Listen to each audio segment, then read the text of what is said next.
Hey everyone, and welcome back to my channel. Today we're diving into something a little different, something a lot of you have asked about, and something that's been a real journey for me personally. We're talking about the 30-day no contact rule. I decided to put it to the test, and what happened? Well, it was not what I expected at all. So, let's set the scene. A few months ago, I went through a breakup. It was one of those tough ones that leaves you feeling completely lost. You know the feeling, right? Constantly checking your phone, rereading old messages, and just hoping for a sign. My friends, bless them, were giving me all the standard advice, but nothing seemed to stick. Then, I kept hearing about this no contact rule. The idea is simple. You cut off all communication with your ex for a set period, usually 30 days, to give both of you space to heal and gain perspective. No calls, no texts, no social media stalking, nothing. Honestly, at first, I thought it was ridiculous. 30 days without any contact, it felt like an eternity, like I was just giving up. But I was at a point where I felt like I had nothing to lose. I was stuck in a loop of sadness and what-ifs, and I knew I needed to do something drastic to break the cycle. So, with a deep breath and a lot of hesitation, I committed to it. I deleted their number. Okay, I wrote it down and hid it in a drawer. Let's be real. And I muted them on all social media platforms. Day one had officially begun. The first week was, without a doubt, the hardest. Every single notification on my phone made my heart jump. My thumb would automatically go to our old message thread, only to remember it wasn't there anymore. It felt like I was detoxing. My brain was so used to that constant communication, that little hit of dopamine from seeing their name pop up. The silence was deafening. I found myself battling an internal monologue constantly. What if they're trying to reach me? What if they think I hate them? What if they're moving on? It was a mental marathon, and I was struggling. To get through it, I had to keep myself incredibly busy. I reconnected with old friends I hadn't seen in ages, I threw myself into my work, and I started a new hobby. I tried pottery, which was hilariously messy but surprisingly therapeutic. Anything to fill the void that felt so huge. Moving into the second week, something started to shift. The intense, gut-wrenching urge to contact them began to fade, just a little. It was still there, but it wasn't an all-consuming fire anymore. It was more like a dull ache. I started to notice things around me again. The world wasn't just a gray blur of post-breakup fog. I remember one afternoon, I was walking in the park, and I actually noticed the color of the flowers and the sound of kids laughing. It was a small moment, but it felt huge. It was the first time in weeks that my thoughts weren't completely hijacked by the breakup.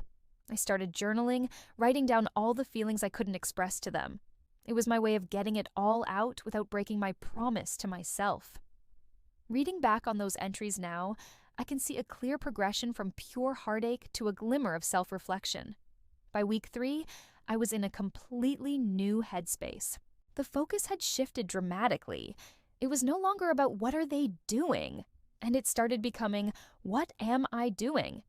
I realized how much of my identity had been tied up in that relationship. I had forgotten the things I loved to do just for me. So, I went on a solo trip to a nearby city I'd always wanted to visit.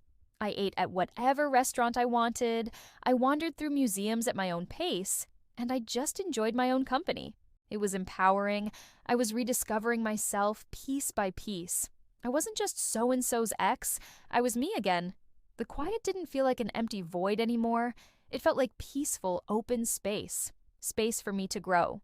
And then, week 4 arrived. The final stretch.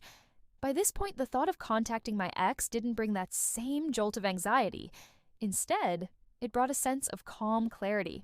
I could look back on the relationship more objectively. I saw the good parts, and I was grateful for them.